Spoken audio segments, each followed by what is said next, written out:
चलो कुछ अच्छे अच्छे क्वेश्चंस कर।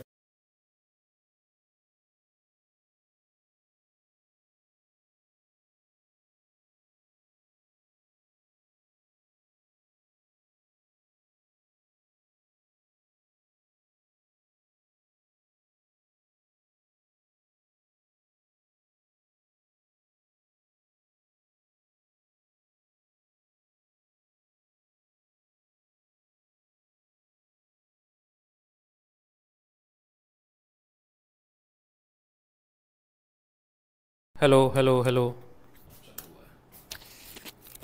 देखो सर, कह रहा है find the percentage decrease in weight of a body. Find the percentage decrease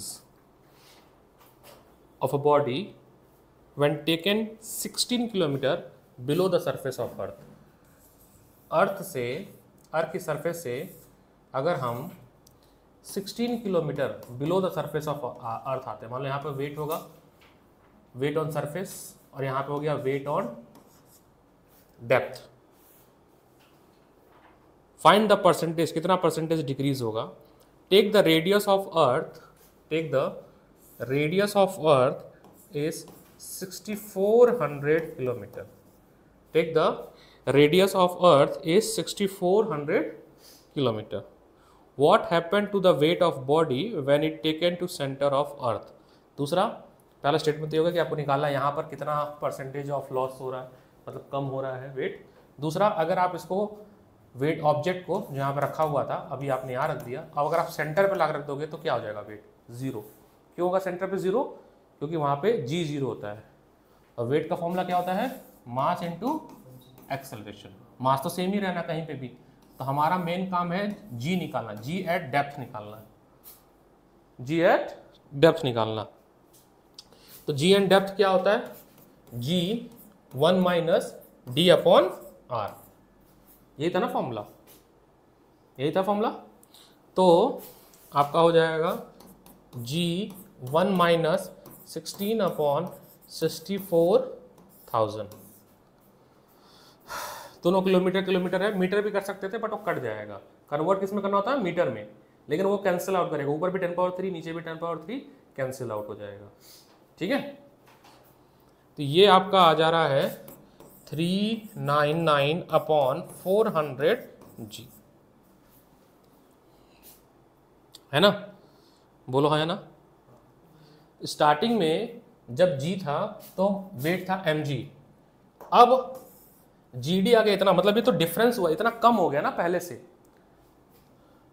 ये जो जीडी आया है ये आया वेट एट डेप्थ डी, यहां पर इस पॉइंट पे।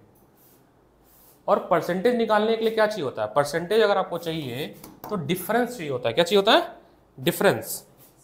परसेंटेज ऑफ वेट का निकाला तो आप ये निकालोगे m g minus m g dash upon m g into 100, ये निकालोगे percentage. Difference of weight upon original weight into 100। Percentage निकालने का फॉर्मूला क्या होता है? डिफरेंस, किसी भी दो चीज का डिफरेंस अपॉन ओरिजिनल, यही होता है ना? अच्छा सर, अब थोड़ा और समझिए। अगर मैं यहां से कॉमन ले लूंगा तो g माइनस जी डैश अपॉन जी इंटू 100। ये जो g डैश है ना, ये क्या है? d है। क्या है? d है। g डैश कुछ नहीं है, बस उसको अलग अलग रिप्रेजेंटेशन है। g डैश है acceleration due to gravity at depth, at depth. तो कर लो सॉल्व। g आपके पास है ही है, और gd आपके पास है 39 अपॉन 400 इंटू जी अपॉन जी इंटू 100। बोलो है ना? जी कॉमन लेके काट दोगे नीचे ऊपर, तो 1 माइनस 399 अपॉन 400 इंटू 100। एलसीएम लोगे तो 400 हो जाएगा, 399 अपॉन 400 इंटू 100। 2 जीरो से 2 जीरो काट दोगे, तो ये सॉल्व करने पे कितना आ रहा है? 1 अपॉन 4%, यानी कि 0.25%। आसान क्वेश्चन था, हो गया। मैं बता रहा हूं ना, देखो क्या है, सुनो। मैं बताता हूँ अभी, अरे आ जाएंगे अभी वापस। ये पृथ्वी है, पृथ्वी पे एक ऑब्जेक्ट यहां पे रखा हुआ था और उसका वेट था लेट से 70 न्यूटन। वेट तो न्यूटन में होता है ना। इसको धीरे धीरे धीरे धीरे लेके आए नीचे, कितना लेके आए 16 किलोमीटर, और यहां रख दिए। अब यहां का वेट कितना होगा हमें पता नहीं है, बट हम फॉर्मूले से निकालेंगे। चलो मैंने बता दिया कि सर 40 न्यूटन। कितना है रफली बता रहा हूं। तो जब हम डी डिस्टेंस पे आए हैं, डी डिस्टेंस पे हम आ गए, डी डिस्टेंस पे हम आ गए, तो परसेंटेज निकालना है कि वेट कितना चेंज हुआ। तो वेट कितना चेंज होगा सर, 70 पहले था अब 40 हो गया, अपॉन ओरिजिनल इंटू 100। यानी अगर तुमको या तुम या मैं इस पृथ्वी के सरफेस से 16 किलोमीटर नीचे जाए तो वेट हल्का होगा या ज्यादा होगा, डिपेंड करता है आर पे। सेम तो नहीं रहेगा ना, सेम तो नहीं रहेगा, घटता ही है। जैसे से नीचे जाओगे वेट घटेगा और सेंटर पे जाके 0 हो जाएगा। तो जो घट गया वेट वो हमें पता नहीं है, हमें कैलकुलेट करना है वो। और जो पहले था उनका डिफरेंस ले लो, क्योंकि हमें परसेंटेज निकालना है कि कितना परसेंट घट गया, 10%, 20%, 4%। तो उसमें लिखा 0.25%। अब उसके लिए यहां का जो वेट होगा वो होगा WG, अरे mg, क्या होगा mg। सरफेस पे जो वेट होगा वो होगा mg। और डेप्थ पे इस पॉइंट पे जो वेट होगा, इस पॉइंट पे वेट होगा m into g d, acceleration due to gravity at depth, जो कि हम निकाल सकते हैं। फॉर्मूला है जीडी का हमारे पास क्या, G1 minus d upon r. अब परसेंटेज चाहिए, तो परसेंटेज है sir change in weight, change in, ये ओरिजिनल वेट था, ये क्या था जो चेंज हो गया, upon original weight upon into 100। इसी लॉजिक को यहां लगाया गया।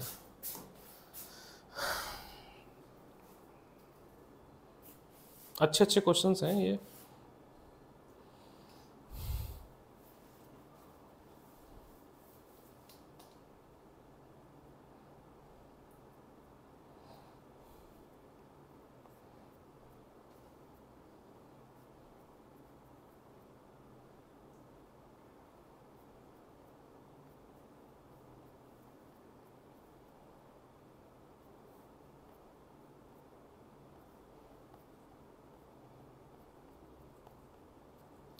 फ्लूइड मैकेनिक्स आ गया।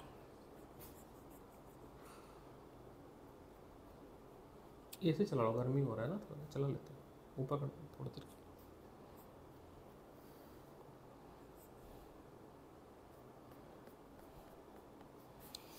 यही होता है यार, कुछ कुछ चीज़ें गायब कर दी हैं इसमें से।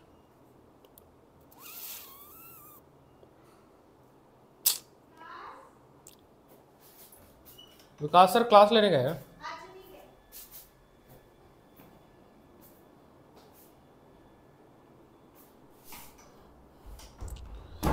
एक क्वेश्चन और देते थे हम लोगों को,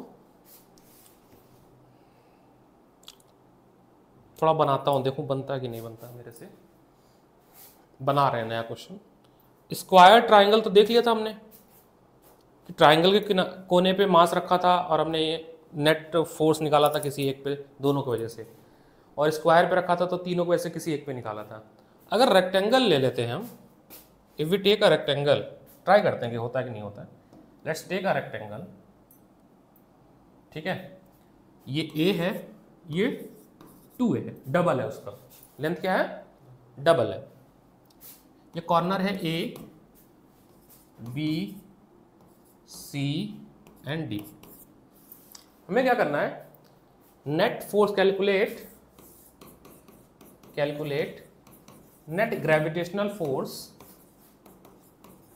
eight point C, calculate net gravitational force at C.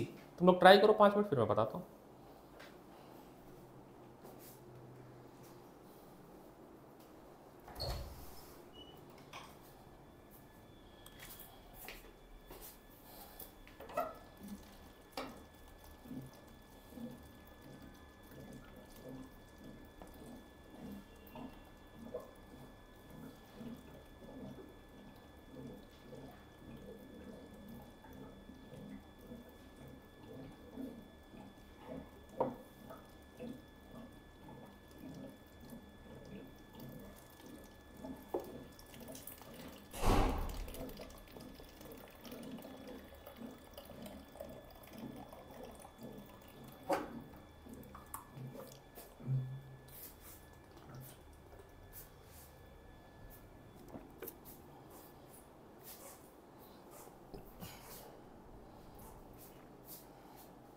Gravitational force का नेचर क्या होता है? अट्रैक्टिव होता है, रिपल्सिव होता है? अट्रैक्टिव।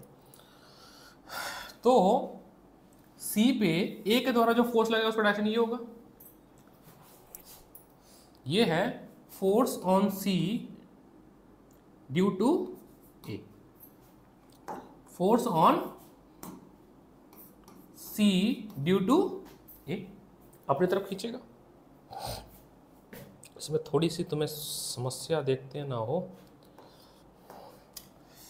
बी अपनी तरफ खींचेगा, ये थोड़ा बड़ा बना देते हैं। Force on C due to B, force on C due to D, ये है force on C due to D, ये है force on C due to B. तो फोर्स नेट एट सी होगा आपका force C B, force C A plus force C D, vectorially addition. क्या होगा? करो सो, करते करो फिर बताते हैं। पहले एक बार अपने से करके देखो, फिर मैं बताता हूँ।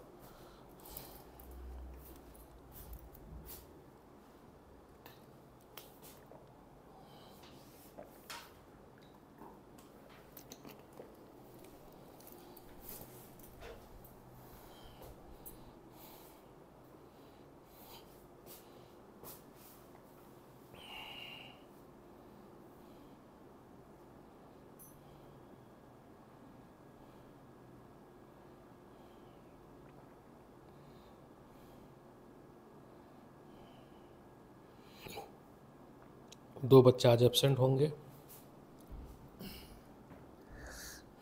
तो पता है मैंने वो ग्रुप पे वो दिया है स्ट्रेटजी लिस्ट, देखा किसी ने? टेस्ट का भी दिया है और एक और बनाया है मैंने अपने लिए बनाया ताकि हर बच्चे का ट्रैक रखूँ मैं, होमवर्क कौन कर रहा है नहीं कर रहा है। तो मैंने एक लिस्ट बनाई है, मैं दिखाता हूँ। असाइनमेंट दिया जो मैंने, किसने सबमिट किया किसने नहीं सबमिट किया, दिखाता हूँ मैं फ्लो चार्ट। सो अभी टेस्ट हुआ है चैप्टर नंबर 8 का, पहला टेस्ट हुआ है 3 अक्टूबर को। तुम दे दिए हो, तुम्हारा चेक नहीं हुआ, ठीक है मैं कर दूंगा। निहारिका ने दिया है और देविक ने दिया है, ये मार्किंग मैंने यहाँ लिख दी है। बाकी आप लोग एज अ सबमिट करो तुम असाइनमेंट के फॉर्म में। सैम्पल पेपर चालू होगा 1 नवंबर से। टोटल आपके 10 ही हो पाएंगे, 10 ही सैम्पल ले सकते हैं हम लोग। 12th में 11th में कम ही लिया जाता है, इतना ही काफ़ी है। सेक्शन वाइज टेस्ट होंगे 15 + 4 19 टेस्ट होंगे अभी टिल पेपर। अब आ जाओ, ऑफिशियली हमारी पढ़ाने की जो क्लास है वो 43 है। कितनी है? अरे 43 चाहिए मुझे, सॉरी, कवर करने के लिए, जिसमें रोटेशन कवर हो गया है, फिर कराना पड़ेगा। ग्रेविटेशन 6 क्लासेस लगती है मिनिमम पढ़ाने के लिए।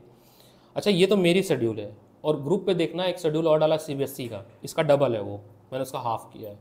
वो CBSE ने बताया कि कितने पीरियड्स चाहिए होते हैं हर क्लास के लिए, है ना। तो ग्रेविटेशन के लिए चाहिए होता है 12 क्लासेस, तो उसका हाफ किया है कि हम हाफ क्लास में करेंगे। तो मुझे चाहिए 43 क्लासेस। अब से फाइनल तक जो हमारे पास टाइम है वो है, यहीं पे कहीं लिखा होगा, मैं मिटा तो नहीं दिया, 48 क्लासेस हमारे पास है। अक्टूबर में 12 क्लास, नवंबर में 12 क्लास, फेस्टिवल आ जाएगा, होली दिवाली बैसाखी भी तो आएगी, दिसंबर में 12 क्लास, जनवरी में 12 क्लास, तो 48 क्लास है। अगर हम कट टू कट पढ़े जैसा लिखा है मैंने, जो कि होगा नहीं, कट टू कट कभी होता है क्या? नहीं होता है। तो जाके सिलेबस एक राउंड कंप्लीट होगा। इसमें कहीं रिवीजन लिखा ही नहीं मैंने, चैप्टर 1 to 6 का तो हाँ 2 लिखा ही नहीं है, उनका रिवीजन भी करना है। तो अगर प्रैक्टिकली देखोगे तो टाइम बिल्कुल भी है, और बच्चे हाफ ईयरली का थकान निकाल रहे हैं। अच्छी बात है, होना भी चाहिए, इंसान थकता है, मैं मान रहा हूँ, साइकोलॉजी, दिमाग से ब्रेन ड्रेन होता है। कुछ बच्चे तो घूमने गए, 1 हफ्ते से क्लास नहीं हो रही, कुछ बच्चों की तो, मेरी होम ट्यूशन है 1 हफ्ते से नहीं हो रही है, क्यों? घूमने गए, शिमला गए हैं, कोई बात नहीं, लेकिन जब आप आओगे घूम के तो ये होगा कैसे कवर? ये तो कुछ है नहीं, मतलब फैक्ट है ना, तो mathematical number of classes required. या तो देखो, क्या आपको लगता है कि ग्रेजुएशन को 3 क्लास में हो सकता है? मैं कर दूं या तो फिर उड़ा दूं?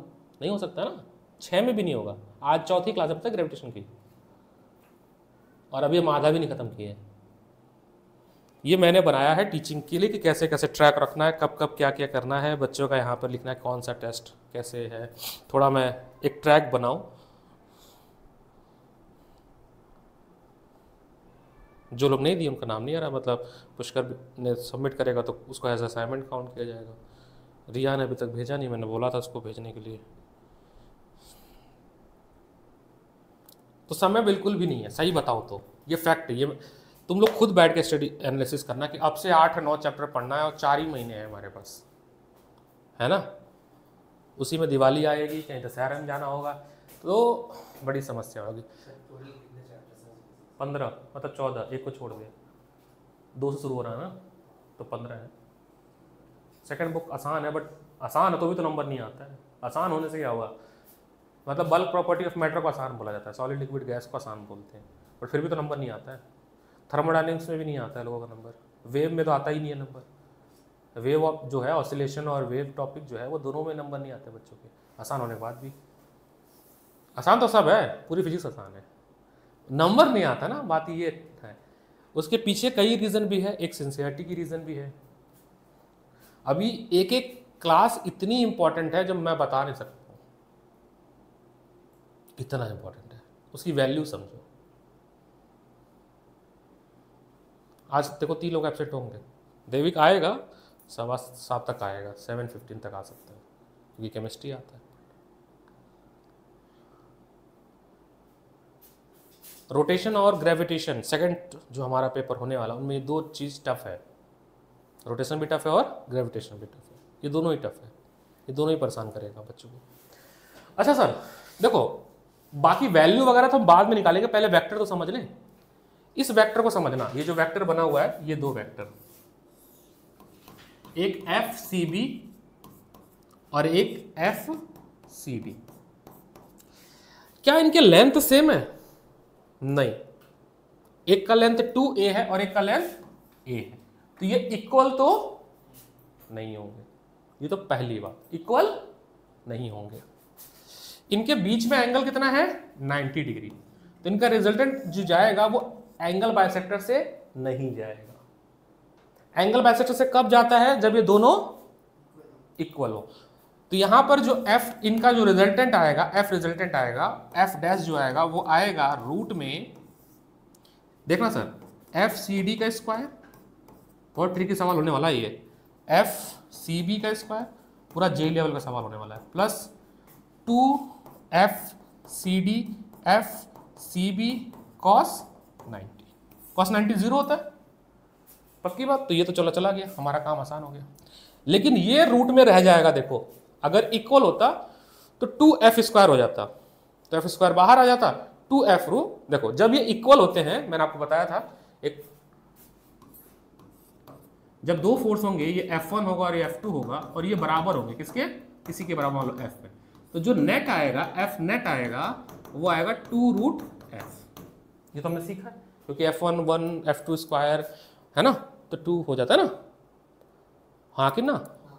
लेकिन यहां तो नहीं होने सर, यहां नहीं होगा, यहां पे जो वैल्यू होगी वो रूट में होगी। और ये जो f डैश आएगा, ये जो f डैश आएगा वो क्या इसी पे लाई करेगा? मैं भी कॉन्सेप्ट सिखा रहा हूं, सॉल्व तो आपको करना है। तो जब आप f डैश निकाल लोगे, तो अब जब निकालोगे f टोटल जो आप निकाल रहे हो f नेट एट c, तो वो होगा आपका f डैश प्लस FCA। थोड़ा बहुत बताओ समझ आया? अभी कैलकुलेशन करो, इससे लेंदी कैलकुलेशन है।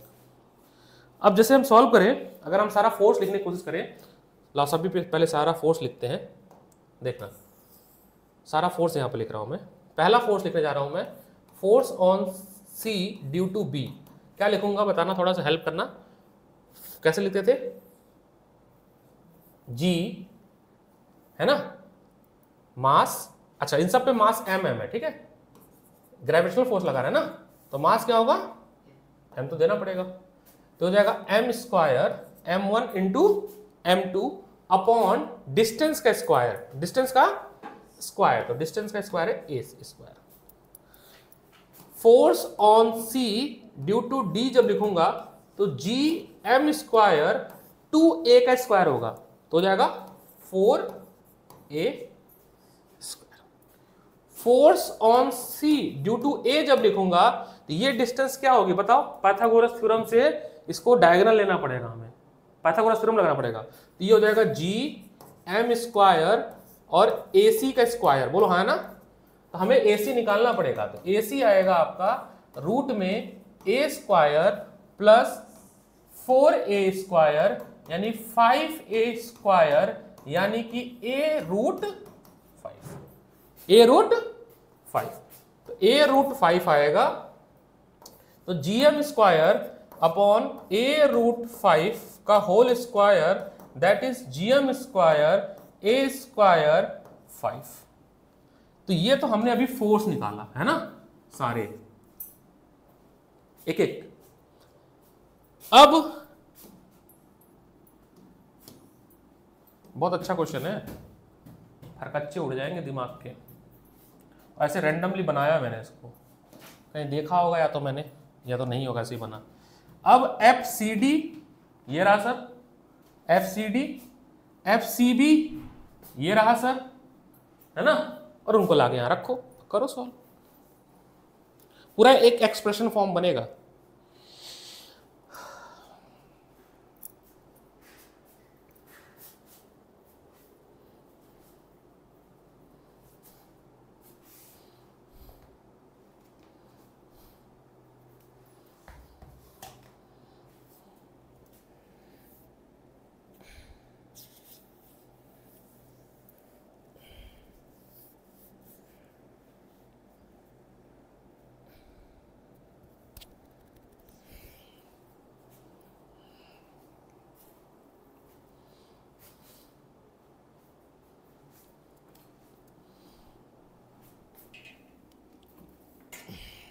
इसमें है ग्रेविटेशन,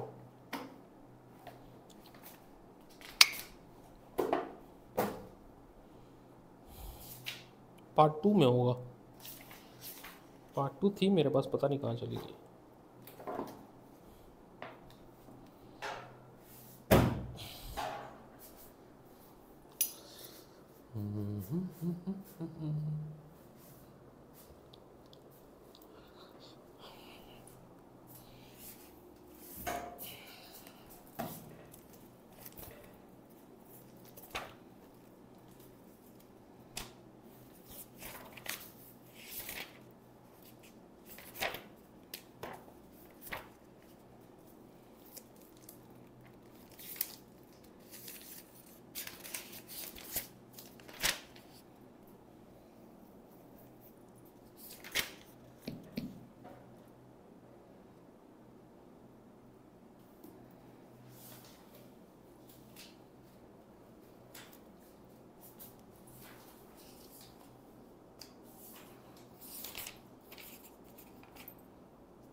है ना खतरनाक, हो गया दिक्कत, हो गया होगा, पक्का दिक्कत होगा, क्योंकि ये भी रूट में आएगा, है ना, आंसर इसका एक्सप्रेशन फॉर्म में आएगा। ये आंसर तभी एक डिस्क्रीट वैल्यू देगा जब मैं यहाँ पे सब वैल्यू दे दूँ, जैसे ये दे दूँ मैं 1 मीटर, ये दे दूँ मैं 2 मीटर, यहाँ दे दूँ मैं 2 kg, तब जाके एक वैल्यू आएगी नंबर में। तब जाके नंबर में आएगी वैल्यू। फिर भी टफ है। स्क्वायर और ट्राइंगल आसान होता है, इक्विलेटरल ट्राइंगल और स्क्वायर आसान होता है, रेक्टेंगल हमेशा टफ होता है। लेकिन लॉजिक यही जो मैंने बताया है, यहाँ पे ये निकाल के यहाँ रखोगे, ये भी देखो स्क्वायर में आएगा पूरी वैल्यू। जब आप रखोगे एफ डैश तो रूट में रखोगे ये पूरी वैल्यू, एफ सी डी का स्क्वायर, एफ सी डी का स्क्वायर हो जाएगा आपका G square M power 4 16 A पे power 4 plus F C B square G square M पे पावर 4 अपॉन ए पे पावर 4। अब इसको कैसे रखोगे, सॉल्व होगा ही नहीं, सॉल्व नहीं होगा, सॉल्व डेडलॉक में रह जाएगा, रूट के फॉर्म में आएगा एफ नेट। अब एफ सी ए आप निकाल चुके हो, एफ सी ए निकाले, देखो ये रहा, तो इसी में क्या कर दोगे, ऐड करोगे जी एम स्क्वायर ए स्क्वायर 5, तो ये आपका पूरा का पूरा एफ नेट है। क्या है, पूरा एक्सप्रेशन के फॉर्म में आया, देखो है ना। यहां से चाहो तो जी स्क्वायर कॉमन ले सकते हो तो एक बाहर आ जाएगा, बट कोई फायदा है नहीं, कुछ कटना पिटना तो है नहीं, ऐसे ही रह जाएगा। ये है आंसर, जो कि काफी ट्रिकी आंसर है, बहुत तगड़ा क्वेश्चन है। इसको बस आसान करने का तरीका यही है कि यहां पर कुछ वैल्यू दे दिया जाए अगर, तो कैलकुलेशन में वो कट पिट के कुछ ना कुछ वैल्यू बन जाएगी, है ना। अब सर चलो सर, ठीक है, ये मैंने इसलिए दिया था तुम सोच ज्यादा सको, समझे, ताकि आप कितना डेप्थ तक दिमाग पे अपने क्या कहते हैं उसको, न्यूरॉन पे कितना प्रेशर लगा सकते हो, उसके लिए क्वेश्चन है। चलो sir, let's do next question from this book. ये अगली बुक है, एक और बुक है, क्वेश्चन ही करते हैं भाई। हाँ, लिखा है a body of weight 64 newton, a body of weight 64 newton on the surface of earth, on the surface of, तो अर्थ के सरफेस पे है ये इस साले वाली बुक से है। ये भी एक बुक है, बड़ी अच्छी बुक है, सतीश गुप्ता करके बुक है, बहुत पुरानी बुक है, उससे करा रहा हूँ क्वेश्चन। ये बहुत सारी किताबें हैं, मल्टीपल किताबें। A body of weight 64 newton on the surface of earth. अच्छा, 53 क्वेश्चंस एसएल और से आप लगा सकते हो, जहां तक हमने लॉजिक किया, टॉपिक पढ़ा है। तो फिर से टेस्ट है, कल ही टेस्ट है ग्रेविटेशन का ही, कल फिर से है, तो उसमें वहां तक पढ़ के ना, रोटेशन नहीं, केवल ग्रेविटेशन है। तुम्हारा तो फिर रहेगा क्लास पूरा दिन, हेड्स ऑफ है तुमको, नहीं है, मेहनत कर रहा है। फल मिलना या ना मिले, और कैसे पहले सोच ले कि नहीं मिलेगा, ये भी गलत बात है। इंसान को सोचना चाहिए मिलेगा, है ना, नहीं तो जिंदगी, इंसान जिंदा क्यों रहे। तो ये तो सोच रहे फल मिलेगा, सबसे बड़ी बात मेहनत ये बहुत कर रहा है, फिर भी मेहनत तो कर रहे हो ना, कोई नहीं, तुम अपना बेस्ट दे रहे हो। इंसान का कुछ लोग की किस्मत ही ऐसी होती है, सही बता रहा हूँ मैं अपने आप को भी मानता हूँ। मैंने बहुत मेहनत की भाई यूपीएससी में, ऐसा नहीं है, दोस्तों को हो गया, मेरे दोस्त सारे आईपीएस हो गए, मेरे नहीं हुआ, टीचर बन गया मैं। टीचर बनने तो नहीं आया था ना दिल्ली, ये तो सही बात है। अगर आप मेरे से पूछोगे, बहुत कठिन सवाल है कि टीचर ही क्यों बन गए, मैं टीचर बनने कभी आया ही नहीं था, वो तो एक प्लान बी था मेरा है। आईटी सेक्टर में जाना नहीं है क्योंकि वो मेरे से होगा नहीं, 8 साल का 10 साल का गैप हो गया, कोडिंग मेरे से होती नहीं है, बैठा नहीं जाता है। हायर स्टडी करने की हिम्मत नहीं है क्योंकि पैसे भी नहीं है और हिम्मत भी नहीं। अब इस उम्र में एमबीए करूँगा तो अच्छा नहीं लगता ना, मेरे से जूनियर पढ़ रहे होंगे, उनको 50,000 की नौकरी मिलेगी, खुश हो जाएंगे, मेरे को मिलेगी तो अच्छा नहीं लगेगा, है ना।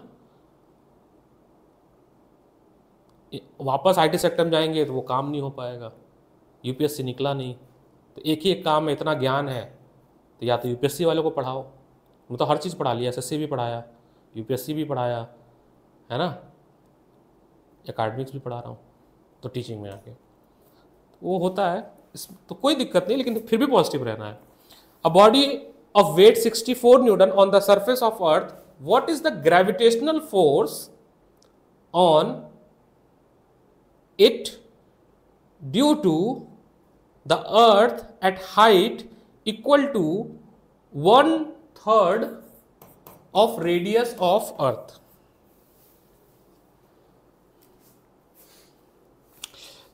जब भी ग्रेविटेशनल फोर्स बोल रहा है ना, खींच रहा है, तो वो एक्चुअली वेट ही पूछ रहा है। क्या पूछ रहा है? वेट। तो आपको ना डब्ल्यू डैश निकालना है at h is equal to r by 3। आप लोग ट्राई करो, मैं इसकी वर्डिंग लिखता हूं तब तक, टाइम पास के लिए, तब तक तुम लोग ट्राई करो। Body weight 64 newton on the surface, एक टॉपिक तो मैं पढ़ाऊंगा चाहे कोई आए चला है, of the earth, what is the एसएलओरा में नहीं मिलेगा बेटा, gravitational force on it due to the earth at a height equal to 1/3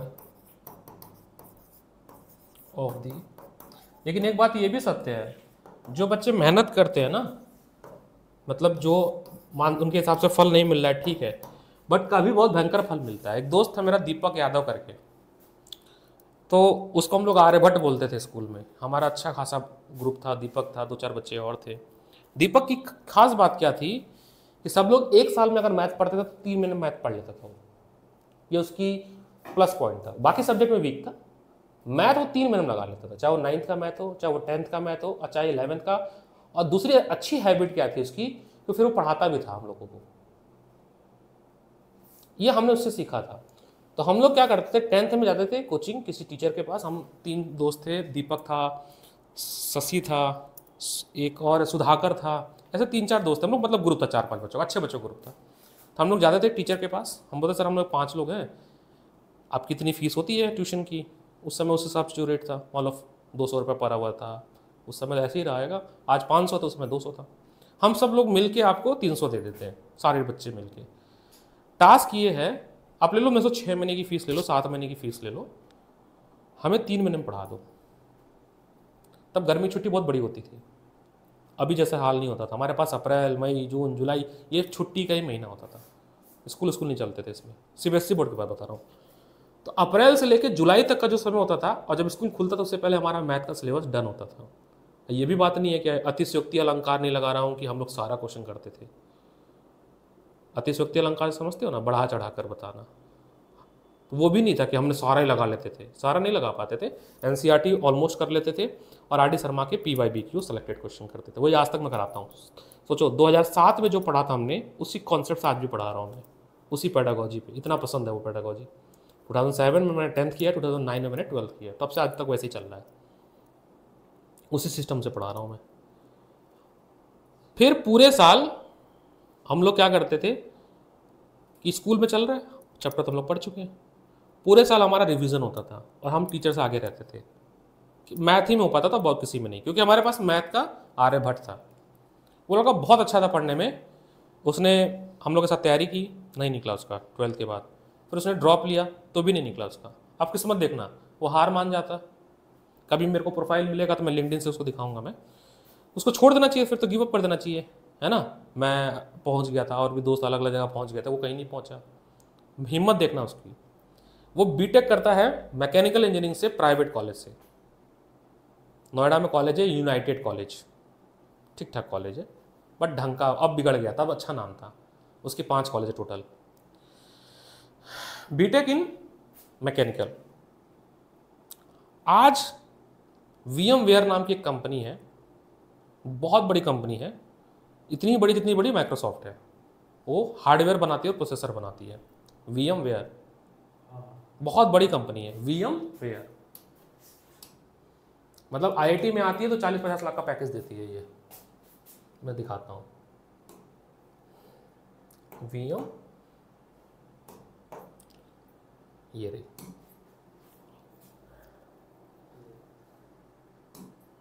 बहुत सारा प्रोडक्ट बनाती है, मल्टीपल प्रोडक्ट्स हैं इसके। और तुमको ऐसा, अच्छा जो लड़का मैकेनिकल से बीटेक करेगा उसको CS में जॉब मिलेगी ही नहीं, सिंपल सी बात है। तो गुड़गांव बहुत सारा काम करते हैं, क्लाउड पे भी काम करते हैं ये, है ना, क्लाउड पे भी काम करते हैं, बहुत सारा काम है इनका, सिक्योरिटी का भी काम है। IBM के साथ कोलैबोरेशन करके देखो कुछ बना रहे हैं, एडोबी जनरेटिव AI, मैंने आज खोला है वेबसाइट उनका। लेकिन ये कंपनी समझ लो बहुत बड़ी है, इसमें मतलब जो जाता है उसका मिनिमम 20 से 40 लाख का पैकेज लगता है इस कंपनी में जो जाता है, क्योंकि बहुत बड़ी कंपनी है। अच्छा, अब लड़का मैकेनिकल से पढ़ा, CS में जॉब तो लगनी से नहीं रही, वो भी यूनाइटेड से, जहाँ पे कोडिंग तो बिल्कुल नहीं सिखाई जाती है। तो पैसा दे के जॉब लिया था वो। बहुत सारी कंपनियां हैं जो कि कंसल्टेंसी के रूप में आपको जॉब देती हैं।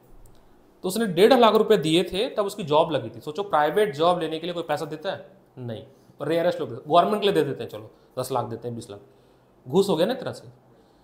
1 साल की ट्रेनिंग करता है वो, जर्नी सुनना उसकी, 1 साल की ट्रेनिंग करता है, TCS जैसे छोटी सी कंपनी में काम करता है, जहाँ पे 25,000 रुपये सैलरी मिलती है। आज 35,000 मिलती है, तब 25,000 मिलती थी। 3.5 लाख का ही पैकेज था TCS में। और आज वो VMware में बैठा हुआ है, कम से कम उसके 60-70 लाख का पैकेज है। अब उसको और मेरे से कंपेयर कर लो, तो वैसे मेरे से तो सक्सेसफुल है। 60 लाख का, जहां तक मेरे को रफली पता, 60 लाख का उसका पैकेज है, और उसकी वाइफ का लगभग 40 लाख के आसपास पैसे है। 1 करोड़ रुपए तो हो गया इनका, हो नहीं गया? हो गया 1 करोड़। वाइफ कंसल्टेंट में है, MBA किया वाइफ ने, कंसल्टेंसी में है वो, दोनों मिलके 1 करोड़ रुपए कमा रहे हैं। तो आज के सिनेरियो में कौन सक्सेसफुल हुआ? वो दीपक। और रियल स्टोरी है।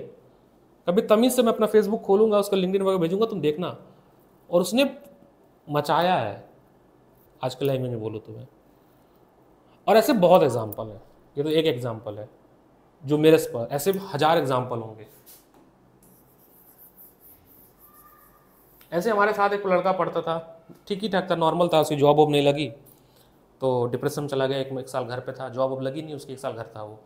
फिर वो घर वालों का MBA कर ले, हायर स्टडी कर ले। BTech में फेल होने के बाद जो B प्लान होता है वो होता है MBA। जिनका BTech में जॉब नहीं लगता है तो MBA कर लेते हैं। और पढ़ने का मन है। डिप्रेस आदमी को क्या पढ़ाओगे? कभी नहीं पढ़ेगा डिप्रेस आदमी। तुम सोचो, डिप्रेस आदमी कभी पढ़ा ही नहीं सकता है, एजुकेशन से भाग जाता है वो। 1 साल के बाद उसकी छोटी मोटी नौकरी लगती है गुड़गांव में, अरे बेंगलुरु में, शायद 18,000 रुपये की जॉब थी उसकी, पहली जॉब थी। अभी भी याद है नाम उसका, रजनीश पटवा दोस्त है मेरा। और अभी वो सीनियर, उसका लिंक्डइन में खोल के दिखाता हूँ, सीनियर मैनेजर है, और लगभग 1 करोड़ के आसपास का पैकेज है उसका इस समय करंटली। आप ग्लासडोर पे डालना, उसका पैकेज मिल जाएगा आपको। मैं अभी खोल के दिखाता हूँ लिंक्डइन का। जो लड़का मतलब एकदम डिप्रेस, छोड़ दिया था, अच्छी दोस्ती थी, अभी शादी पे मेरे को उसने इनवाइट किया था, मैं नहीं किया था। उसकी वाइफ MBA की है, टॉप मैनेजमेंट स्कूल से, मेरे को पता नहीं। रजनीश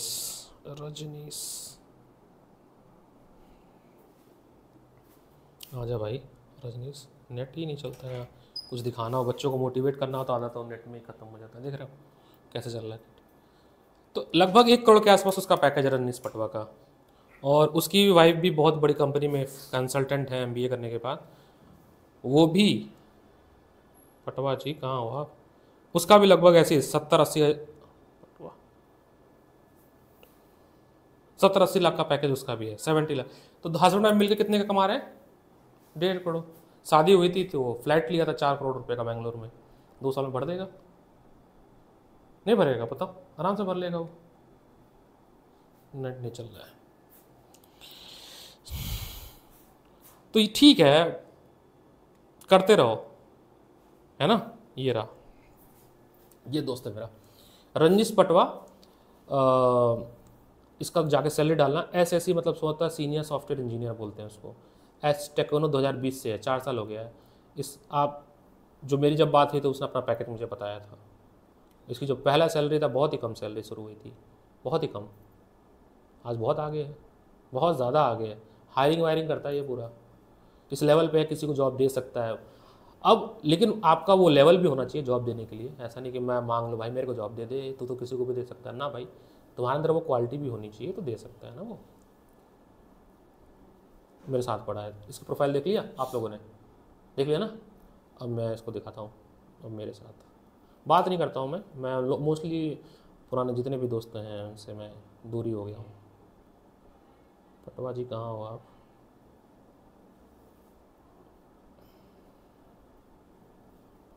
रजनीश, ये रहा रजनीश पटवा, ये इसकी वाइफ है। दोनों मिलकर 1.5 करोड़ रुपए कमा रहे हैं। क्या चाहिए बताओ? 1.5 CR आपको मिल रहा है, चाहिए क्या जीवन में? महीने का 30-40 लाख रुपए, कम से कम 20 लाख रुपए तो ही है। और लाइफस्टाइल की लाइफस्टाइल, ऐसे बहुत सारे एग्जाम्पल हैं। तो ये निराश नहीं होना कि नहीं मिलेगा। आप लिंक्डइन पे जाके देखना, ऐसे ऐसे लोग मिलेंगे जो टायर 3 कॉलेज से पढ़े होंगे और गूगल में बैठे होंगे, माइक्रोसॉफ्ट में बैठे होंगे, टायर 3 कॉलेज से पढ़े हुए। हम तो 4-5 नाम बता रहे हैं ना आपको। हाँ, लेकिन उन लोगों ने ना बहुत मचाया है ग्रेजुएशन के बाद या ग्रेजुएशन के दौरान, खूब सीखा है। उनको पता था कि मेरे पास तो भैया IIT की डिग्री नहीं है, तो हमें भाड़ू पढ़ना है, क्योंकि ये मार्केट का मिथ है। गूगल, माइक्रोसॉफ्ट, जो भी बड़ी कंपनियां फैंग और मैंग बोलते हैं, ये कभी भी कॉलेज देखती ही नहीं है। पहली बात तो ये देखती हैं स्किल। फेसबुक में जाना है ना, 7 से 8 राउंड टेक्निकल होता है, यानी 7-8 टेस्ट होगा टेक्निकल। जब वो क्वालिफाई करोगे तब तुम्हारा होगा इंटरव्यू, फिर होगा HR राउंड। अगर तुम्हारे पास केवल डिग्री है तो पहले राउंड तक क्लियर हो जाएगा, चलो डिग्री पे, सेकंड राउंड तो पहुंचोगे ही नहीं, है ना। तो मोटिवेट रहो, नथिंग इज इम्पॉसिबल।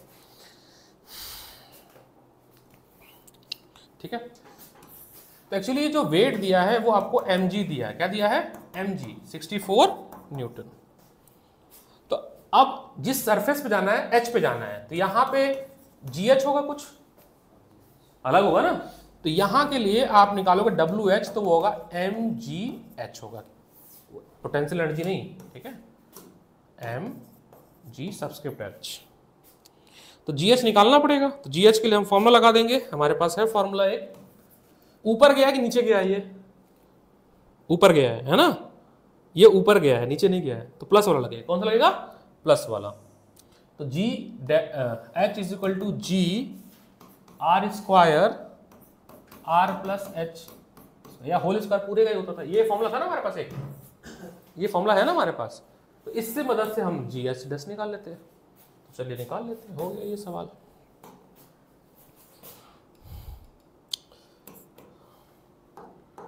तो नया वेट होगा आपके पास mgh वाला, तो ये हो जाएगा आपका mg R square plus R plus h का होल स्क्वायर। ये नया फॉर्मूला बन जाएगा, है ना। इसकी जगह पे ये रख दिया मैंने, ये पूरी वैल्यू, है ना। अब सारी वैल्यू रख दो जो भी है तुम्हारे पास, सॉल्व वगैरह करोगे इसको, सारा सॉल्यूशन अब सॉल्व करना है। 64 into R square R plus R/3 का स्क्वायर, इसको सॉल्व करेंगे तो 36 न्यूटन आ रहा है सॉल्व करने। अब कैलकुलेशन का खेल है, फिजिक्स में तो देखो ये भी बहुत बड़ा रोल है कि आप कितना अच्छा कैलकुलेट करते हो। जैसे 7 तुम्हारा जो नंबर कटा है वो बहुत सारा तो कैलकुलेशन में कटा है, नहीं करके तुमसे 8 से 9 नंबर तो तुम कैलकुलेशन में गंवा दिए हो, है ना।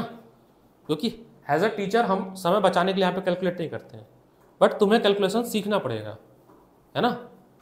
हम क्यों नहीं कैलकुलेट करते हैं? भाई ज़्यादा टॉपिक कवर कर ले, मैक्सिमम प्रॉब्लम कवर कर ले। देखो यही एक वीर लड़का है, मेहनत देखो इसकी। अभी 5 से 6 आया था, फिर 6 से 7 गया है, फिर 7 बजे आया, बैक टू बैक। बहुत मेहनती लड़का है। पता चला वहाँ सर ने रोक लिया, केमिस्ट्री पढ़ाते पढ़ाते फ्लो में आ गया, रुको ये टॉपिक करके जाओ, है ना। ये तो भाई मेहनती तो हो तुम। ठीक है, चलो सर। 2 लोग एब्सेंट है, मैसेज आ गया था तो मैं क्वेश्चन नहीं करा था। अब टॉपिक का नाम लिखो, अभी तक टॉपिक नहीं कराया मैंने, जान न्यूमेरिकल करा था। Gravitational field due to body, topic का नाम है ग्रेविटेशनल फील्ड। अब टॉपिक है, शुरू हो रहा है ना, कुछ नहीं कराया। ग्रेविटेशनल फील्ड रिकॉर्डिंग इसलिए कर दी, देख लेना, कुछ नहीं कराया, न्यूमेरिकल कराया ड्यू टू बॉडी। हाँ, अरे मैं 3 बार बोला विकास सर से, देखो टाल देते हैं विकास सर, मैं क्या करूं बताओ। जब से शादी हुई विकास सर के कंजूस हो गए हैं, पैसे नहीं बचते उनके, ट्रिप पे खत्म हो जाते हैं। जैसे जुटाते हैं कुछ ट्रिप आ जाती है सर की, पहले जब शादी नहीं हुई थी पैसे दोनों हाथ से उड़ाते थे सर। देखो सर कैसे है, क्या है, लेट्स से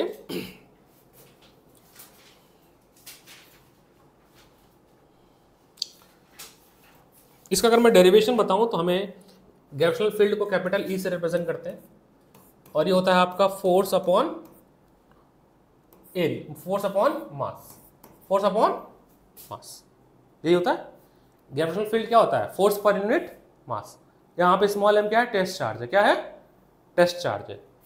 तो दो ऑब्जेक्ट होगा, एक ये ऑब्जेक्ट ये है जिसका मास है क्या, इसको बोलेंगे सोर्स ऑब्जेक्ट, इससे r डिस्टेंस पे एक रखा होगा टेस्ट ऑब्जेक्ट। क्या रखा होगा? टेस्ट ऑब्जेक्ट जिसका स्मॉल m मास होगा।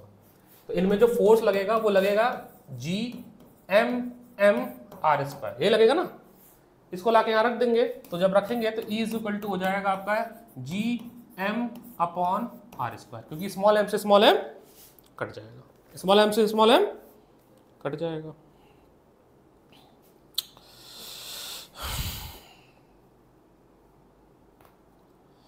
अगर ये जो डिस्टेंस है, मान लो इस ऑब्जेक्ट को हमने सरफेस पे लाकर रख दिया, इफ r इज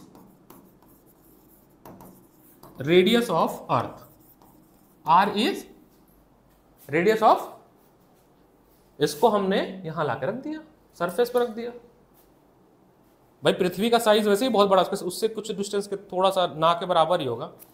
तो उस केस में अब फॉर्मूला क्या बन जाएगा? G(m)R, है ना। अब बंद कर दो इसी, भूल जाऊंगा मैं, अभी वो याद रहेगा। हाँ अच्छा, G(m)R² क्या है?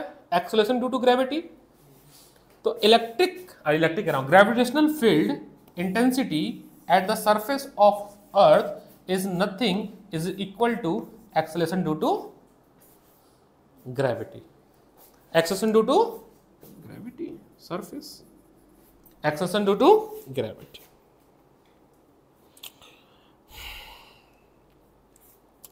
अब है नेक्स्ट टॉपिक, लिखो gravitational potential energy. Gravitational potential energy, gravitational potential energy, जिसको कैपिटल U से रिप्रेजेंट करेंगे, और इसकी जो वैल्यू है वो है -G mass of earth, mass of object और distance between earth and object. इसका डेरिवेशन करेंगे हम लोग, इसका डेरिवेशन करेंगे हम लोग। तो चलिए कर लेते डेरिवेशन, उसमें क्या दिक्कत है।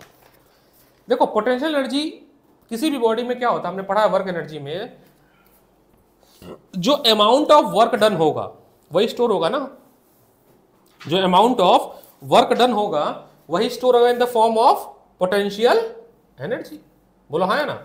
तो मान लो ये पृथ्वी है, पृथ्वी से कुछ दूरी पे एक ऑब्जेक्ट रखा था, पृथ्वी से एक दूरी पे एक ऑब्जेक्ट रखा था A, बोलो हाँ है ना।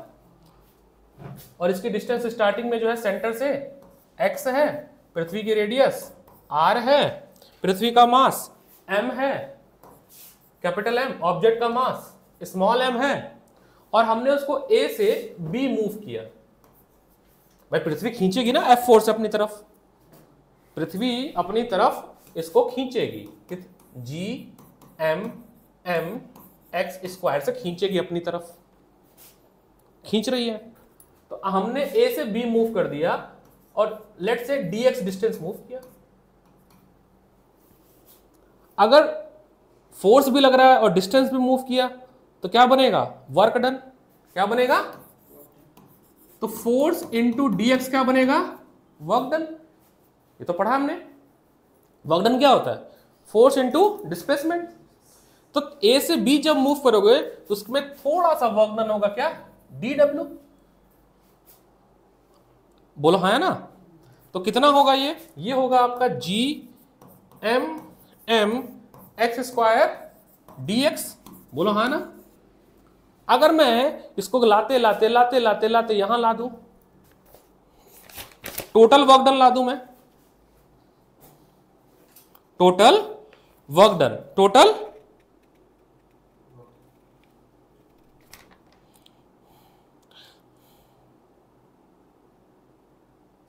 लेट्स से यहां पे एक पॉइंट लिया इसने, एक पॉइंट लेते हैं यहां पे P, जो कि सेंटर से r डिस्टेंस पे, क्या है? r डिस्टेंस पे।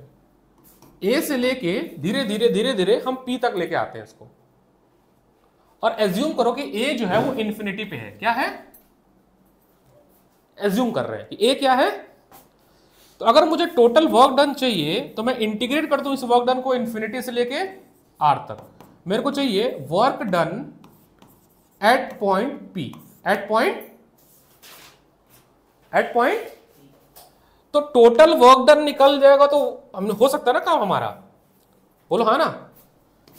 टोटल वर्क डन निकाल लेते हैं, तो ये हो जाएगा g m m x square, इसका इंटीग्रेशन इंफिनिटी से लेके आर तक, इंफिनिटी से लेके आर तक। बताना है ना समझ आया तो, अभी बता दूंगा, सारा चीज समझ आ जाएगा। ठीक है, 8 बजे खत्म करूंगा। मेरी तो 8 बजे खत्म करने की मजबूरी है। बोलो क्यों? 8 बजे क्लास है, 8:10 तक मैं जाता हूँ। फिर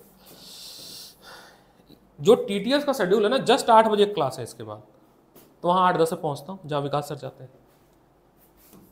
तो कैपिटल जी, कैपिटल एम और स्मॉल एम, ये तो कांस्टेंट है, ये तो बाहर आ गया। तो 1/x² का इंटीग्रेशन होगा dx। बोलो हाँ है ना, इंफिनिटी से लेके आर तक। अब x to the power n dx का इंटीग्रेशन होता है x to the power n+1/n+1। पक्की बात ना। अब यहां पे क्या है, x टू द पावर -2 है। देखो ऊपर ले जाएगा तो हो जाएगा कि नहीं हो जाएगा? ये क्या हो जाएगा, x to the power -2 + 1 -2 plus, भाई ये ऊपर जाएगा तो x टू द पावर -2 हो जाएगा। इसको मैं ऐसे भी लिख सकता हूं, इस बात को x टू द पावर -2 लिख सकता हूं, नहीं सकता हूं? बताना। लिख सकते हैं ना बच्चे। तो ये हो जाएगा आपका x to the power -1/-1, that is -1/x। बोलो हाँ या ना। तो मैं अगले स्टेप में GMM -1/x का इंटीग्रेशन और लिमिट इंफिनिटी से लेके आर तक। ये बहुत इंपॉर्टेंट डेरिवेशन है।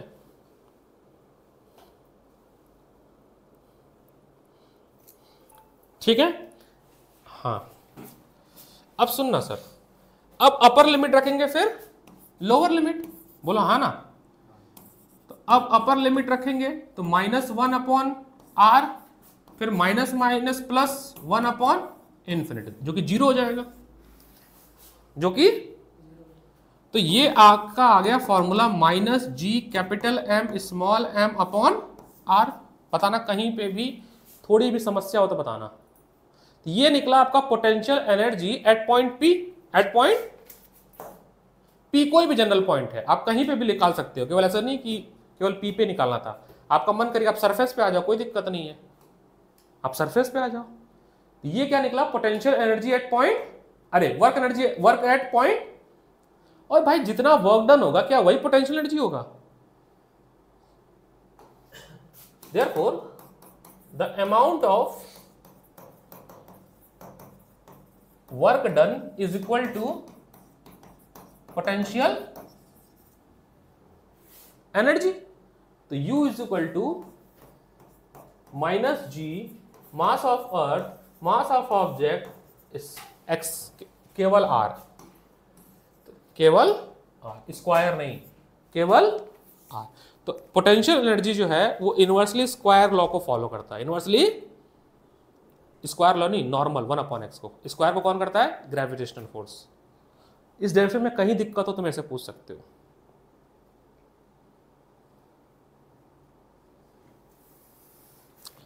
ये है ग्रेविटेशनल पोटेंशियल एनर्जी। क्या है? Gravitational potential energy. 10th में एक टॉपिक पढ़ा था तुमने, पोटेंशियल, याद आ रहा है कुछ? वो होता था work done upon amount of charge. याद आ रहा है? Work done amount of charge. अब यहां पे चार्ज तो है नहीं, पोटेंशियल यही होता था, वर्क डन अपॉन चार्ज होता था। यहां पे चार्ज तो है नहीं, यहां पे क्या है उसकी जगह पर?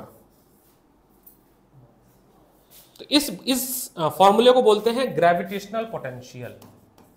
Gravitational gravitational potential.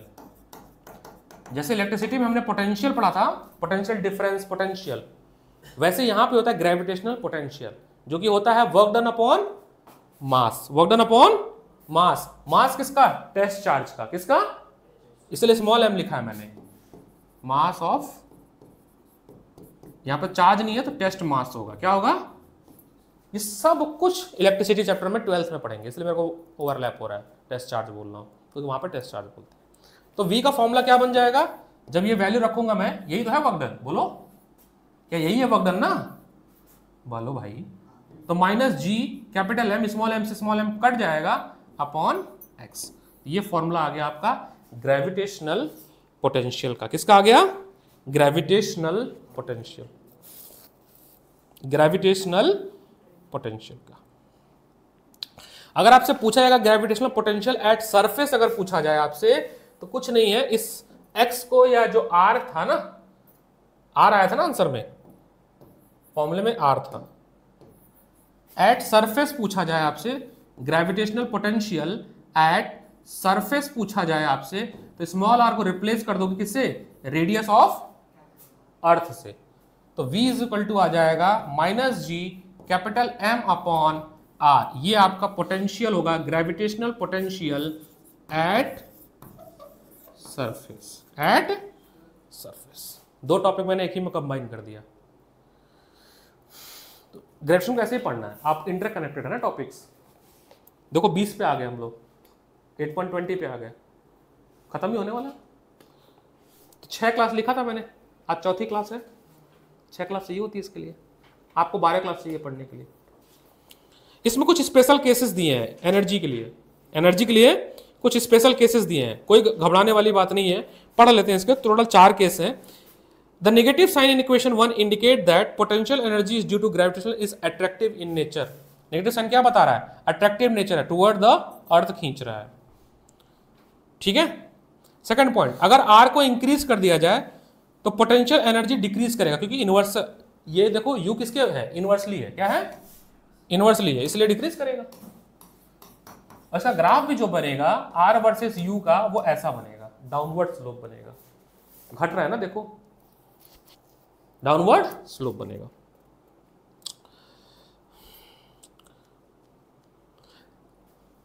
ऐसा नहीं बनेगा, स्ट्रेट लाइन बनेगी। कर्व कब बनता है? जब स्क्वायर होता है ना, ऐसा बनेगा। कर्व स्क्वायर, कर्व कब बनता है? पैराबोला तब बनता है जब स्क्वायर होता है। वो बनेगा किसका? एफ वर्सेस आर का। एफ वर्सेस आर का बनाओगे तो ऐसा बनेगा, क्योंकि आर स्क्वायर होता है वहां पे। क्या होता है? आर स्क्वायर होता है। थर्ड पॉइंट में कह रहा है कि इन्फिनिटी जगह पे कोई एक पॉइंट ले लो, R1 R2। तो बेटा जब हम यहाँ पे R1 लेते नीचे, ऊपर R2 लेते, तो वही होता R1 माइनस R2। तो देखो इस केस में देख लो, आप इन्फिनिटी को रिप्लेस कर दो किससे? R1 से, और R को रिप्लेस कर दो किससे?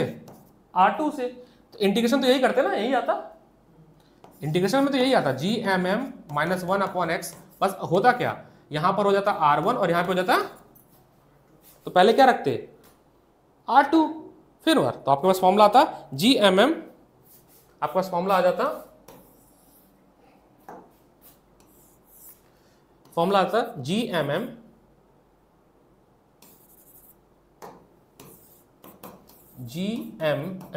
ब्रैकेट में 1 upon R1 minus 1 upon R2। Simple. ये था पॉइंट नंबर 3। पढ़ लो, ये कठिन नहीं है, पढ़ लो सारे पॉइंट्स पढ़ लो। फोर्थ भी पढ़ लो, डिफिकल्ट नहीं है, मैं बता देता हूँ। ऐसा टूर्नामेंट, इसका इंपॉर्टेंट पॉइंट्स है, ये वाला पढ़ लो सारे पॉइंट्स।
पॉलिनोमियल एक्सपेंशन बनाया गया है तो आपके पास लास्ट में फॉर्मूला आया है g m m m, last में आया है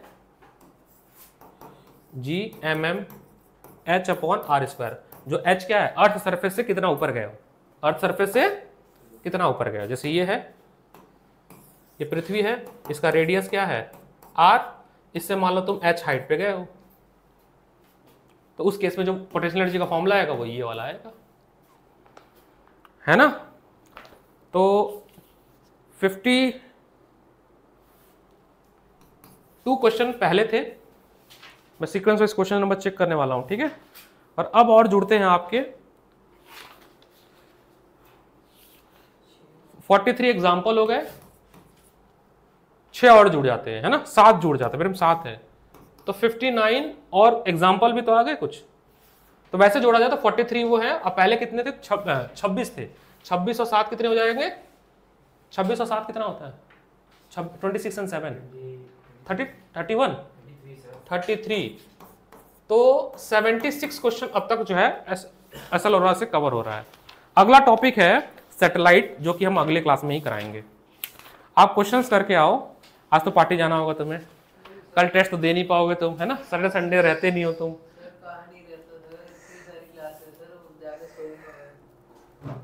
कल टेस्ट दे लोगे, ग्रेजुएशन क्या दे रहा हूँ मैं, टिल यहाँ तक, हाँ आज क्लास तक, लेक्चर अभी अपलोड कर दे रहा हूँ, देख लेना। क्वेश्चन इन्हीं में से दूंगा, 76 में से प्लस डेरिवेशन 68, हाँ चलो 70 मान लो, रफली 70 क्वेश्चंस हैं अब तक, और डेरिवेशन ये करके आओ, कल टेस्ट होगा आपका। टाइम में विकास सर से पूछ के बताऊंगा, क्योंकि माइट पॉसिबल मैथ्स का भी टेस्ट तो आप क्या करें भाई, देना तो पड़ेगा, है ना। वो तो अब एक जर्नी चलेगी टेस्ट और ना टेस्ट की।